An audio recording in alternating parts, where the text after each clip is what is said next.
Leslie back with Diddy Day 16, and it's June 4th already. Crazy. So, definitely another day of badgering an extremely traumatized woman. But let's start with Frank Piazza. So, we had a video expert come in and he analyzed the tape or the film footage, I don't know what you call it, of Diddy pummeling Cassie in the Intercontinental Hotel. I don't understand why anyone even needs this conversation.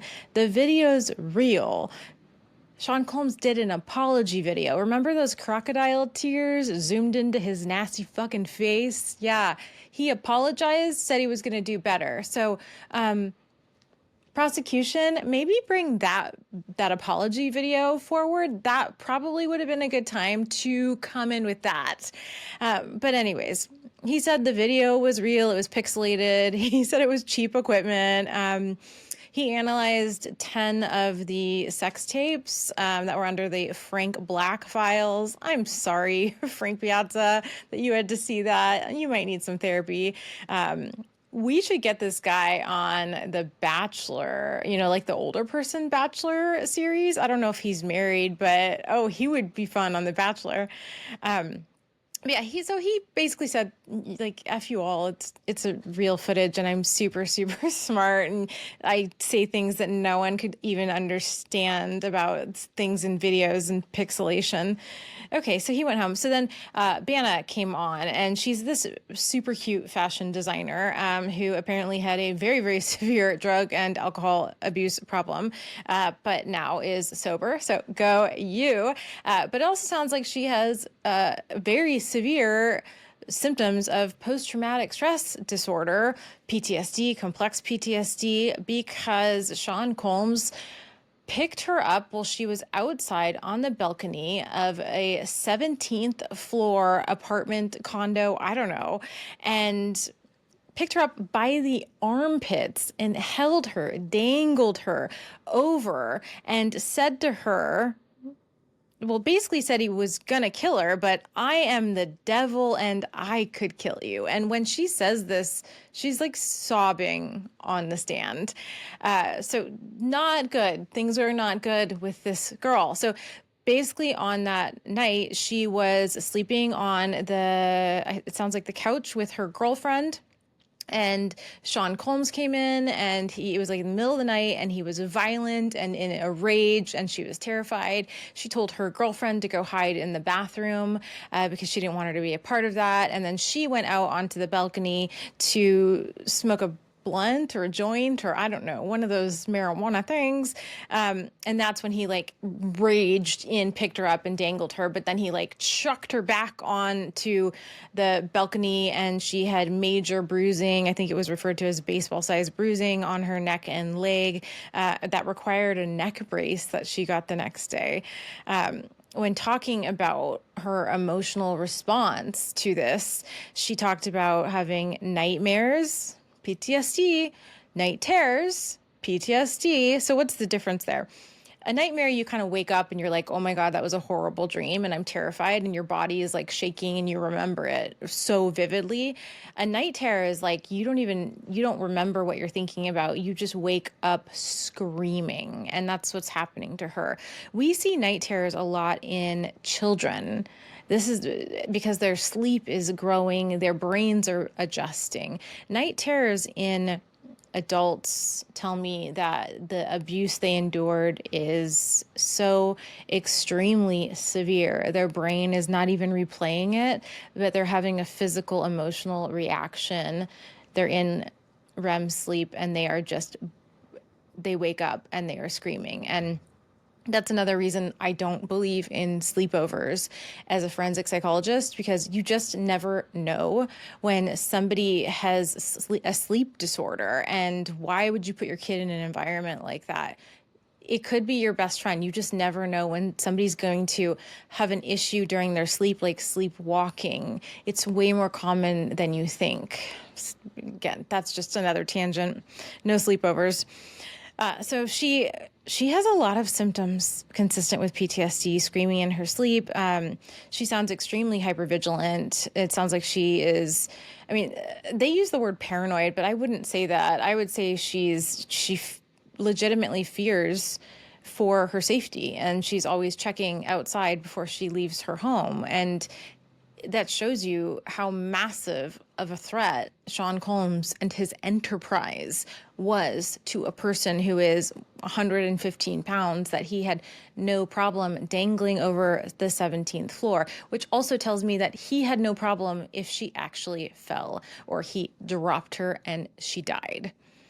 Okay. So there's a level of comfort there, which to me, as a forensic psychologist, if I was assessing his violence, I would say he's a very high risk for violence and he has a comfort with it. And that comfort likely comes from having done it. So, who's passed away in this man's life that he's disliked?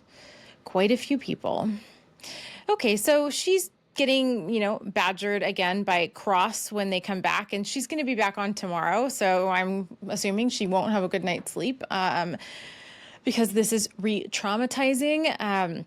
I wish there were more objections. Again, pull these girls off the stand, let them ground themselves, let them have emotional support. Could we just get an emotional support dog to just sit on her lap? Like, let her just feel like she's not alone on this pedestal talking about these horrific things, and the whole fucking world is staring at her. And these defense attorneys are completely taking advantage of it. I mean, the defense attorney, little twerp, even laughs at Donna at one point and says, "You don't make sense." You've never experienced it. To laugh at the victim was so disrespectful, to make light of her story of that horror and her mental state. So she hired a lawyer to sue for $10 million. Apparently that lawyer fucked up. People were reaching out. She fired that lawyer. I think she might have sued again. I'm not sure. Maybe we'll see that tomorrow. But during that time, people were reaching out on behalf of Sean Combs to offer her a settlement. One of those people was Rob Holiday. Rob Holiday, didn't you play music with Marilyn Manson? Isn't Marilyn Manson being charged with tons and tons of rape and sexual abuse and dark, torturous, horrible, demonic things? Wow, it's really interesting how birds of a feather really do flock together. So we ended with her just saying, "I don't remember, I don't remember, I don't remember." But I think it's important for you to know, they are saying, the defense is saying, "You told the government, you told the prosecution, you blah, blah, blah." What they're referring to is likely her deposition. So she was deposed prior to this. These people are deposed, and it's so that the lawyers can find out what they're going to say in trial, because we don't want you to say something in trial. Not we, I'm not a lawyer. The lawyers don't want you to say something in trial. And me, and as an expert, I'm like, oh God, I love to read the deposition, so I know what I'm in for too. I also get deposed as well, and it gets used against me as well a lot of the time. I remember one case I had where the lawyer said, "Isn't it true that these medical records demonstrate that this individual is mentally ill?" And I said, "No, I don't think they do." And he said, "Well, read this line." And it says, well, the individual was, diagnosed with post-traumatic stress disorder. And I said, "Yeah, but if you read this other line, it says the individual is a well-endowed Black woman when our client is a very thin white woman." So, jury, I know you're listening. Don't buy this shit. Don't buy this shit. So anyways, my whole point is they are referencing back to the deposition. And so this witness, if anyone sees her tonight before tomorrow, this witness can say, "What are you referencing? Show me." "Oh, I'm sorry, I have dyslexia. I can't look at the transcript. Show me the video of me saying that in the deposition. Show me the proof." Because really, they're just narrating things, hoping that the jury hears it, and they don't really care what her answer is. They're saying, this is triangulation, right? This is often narcissistic abuse. They are holding a third party over her head. It's like the lawyer and the evidence teaming up against this woman on the stand. So it's 2 against 1. She needs to bring in 2 against 1. She needs to say, show me the transcript, show me the video evidence. I'm not going to let you overpower me, because again, that is very triggering to somebody who has endured trauma.